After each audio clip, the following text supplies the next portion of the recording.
Imagine o interior de Pernambuco nos anos 1950.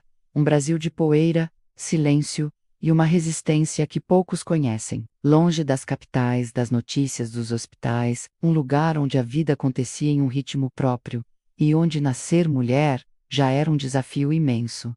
Agora, imagine se tornar mãe nesse cenário. Era um verdadeiro ato de coragem. Naquela época, as pequenas cidades, as vilas e as comunidades rurais não tinham hospitais. Para a grande maioria das mulheres, dar à luz não era uma experiência segura, cercada de cuidados médicos. Era um momento de incerteza, de solidão e de muito medo. Quando a hora do parto chegava, não havia ambulância para chamar, não havia exames pré-natais, não havia leitos de hospital esperando. O que existia era a fé, a força do próprio corpo e a presença essencial das parteiras. As parteiras eram mulheres do povo, muitas vezes analfabetas, que carregavam um conhecimento ancestral, passado de mãe para filha de avô, para neta. Elas aprendiam na prática, observando, ajudando outras mulheres a parir, confiando na intuição afiada e na experiência acumulada ao longo de uma vida. Eram chamadas às pressas, no meio da madrugada, e não mediam esforços. Caminhavam quilômetros por estradas de terra escuras, guiadas apenas pela luz fraca da lua ou de um candeeiro. Elas não faziam isso por dinheiro, não cobravam um centavo pelo seu trabalho. Quando muito, recebiam um pouco de comida em agradecimento, um pedaço de pano, um abraço apertado e um muito obrigado sincero. Mas nem sempre a ajuda delas e a força da mãe eram suficientes. Muitas mulheres infelizmente não sobreviviam ao parto. Infecções, hemorragias, complicações que hoje seriam facilmente tratadas, naquela época, tiravam vidas em silêncio. Em muitas casas de Taipa, o choro de um bebê requém nascido se misturava ao luto pela mãe que partiu. Crianças cresciam sem o colo materno, maridos ficavam viúvos cedo demais, e a dor se tornava uma parte constante da rotina do sertão. O mais impressionante é que, até o último dia da gravidez, essas mulheres não paravam. Não existia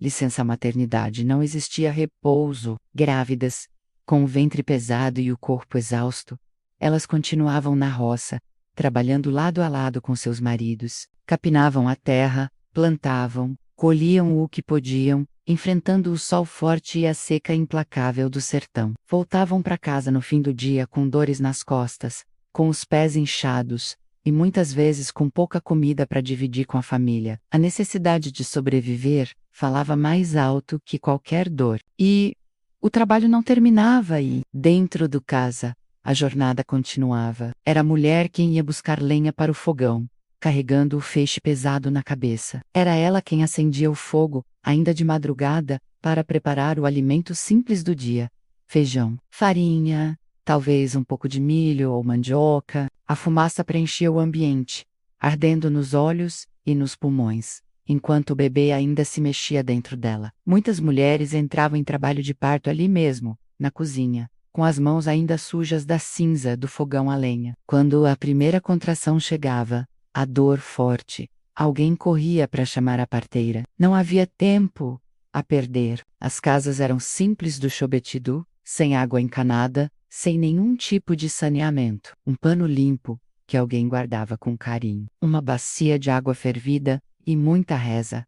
Eram tudo o que se podia oferecer àquela mulher, naquele momento tão delicado. E mesmo em meio a tanta dificuldade, a tanta dor, elas resistiam. Elas encontravam uma força que parecia vir de outro mundo. Essas mulheres, as mães do sertão pernambucano dos anos 1950, não aparecem nos livros de história. Seus nomes não foram registrados em monumentos ou praças, mas foram elas que sustentaram famílias inteiras, que garantiram a continuidade da vida em um dos períodos mais duros do nosso país. Foram mães, esposas, trabalhadoras incansáveis e enfermeiras improvisadas de si mesmas e de seus filhos. Elas pariam com medo, é claro, mas também com uma esperança inabalável. Cada criança que nascia com saúde e sobrevivia era celebrada como um verdadeiro milagre. Cada mãe que resistia ao parto e se recuperava era motivo de um profundo agradecimento a Deus. A vida era extremamente frágil, e talvez por isso mesmo fosse valorizada de uma forma tão intensa. Não havia luxo,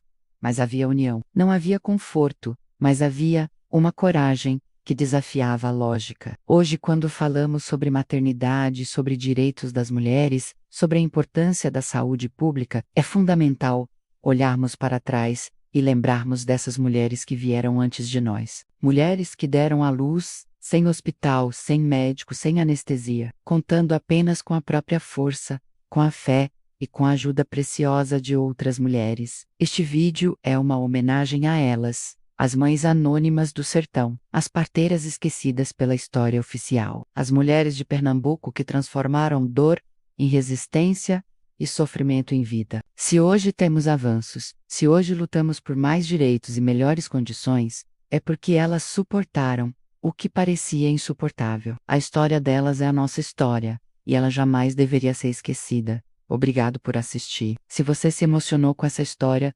compartilhe este vídeo para que mais pessoas conheçam a força dessas mulheres incríveis. Até a próxima!